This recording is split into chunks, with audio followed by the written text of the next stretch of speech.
biro goro kamano wase dhialo Ramogi TV kuom thuolo mar higni ang'wen mago mosekalo kendo osebedo kodwa kachiel mana ka wantiere kar ka Meshack kodi dia chako kodi kar kae rapar mari ne Cyrus Jirongo ma odiochieng' manyoro.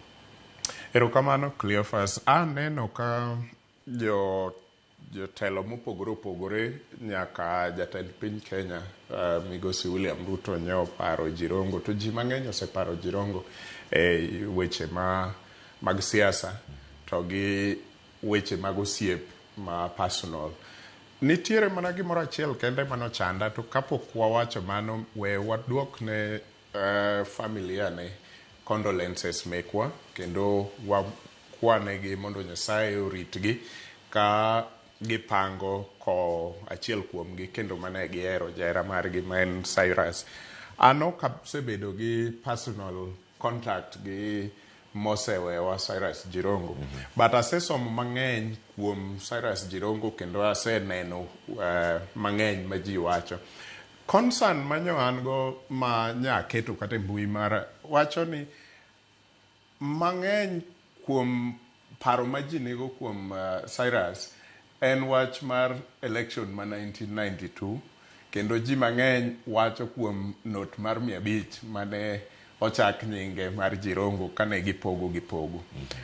Gima an go gi concern maduong' en ni ok ji par Jirongo kata jok ma samoro ne tindo kaka wan in 1992 ma samoro ne ok ong'eyo gik mang'eny ahinya mane dhi nyime.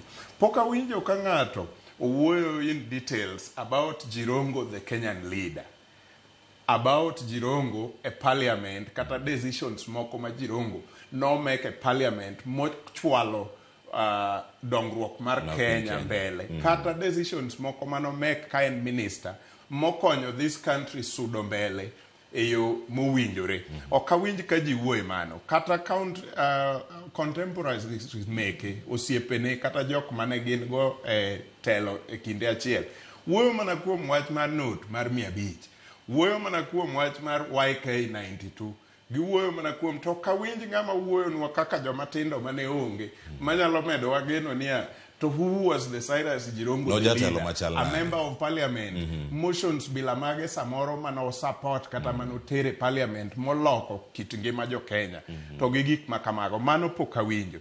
Wadwa miyo gi challenge joma dongo mane nitie, miwa ura bilano nikech mage kuonde mwayude puonjruok kaka joma tindo.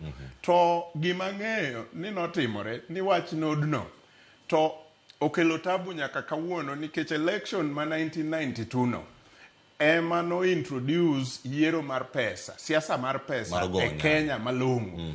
Kiwinjo jomobedo matindo kata joma dongo kago mbaka, tibro winjo ka giwacho niya, tinde parliament nigi every Tom, Dick and Harry.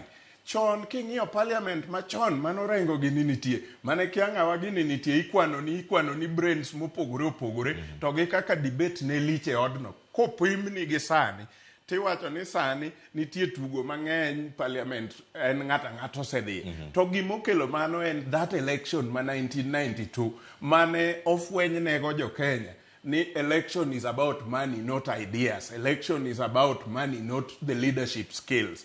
Omiyo sani mine gi joma tindo kata middle class gi jomodhier gin nogwegi oko e siasa nikech wach mar pesa manokel e siasa. To pesa no nokel gi jo YK92 kotelnegi gi Jirongo.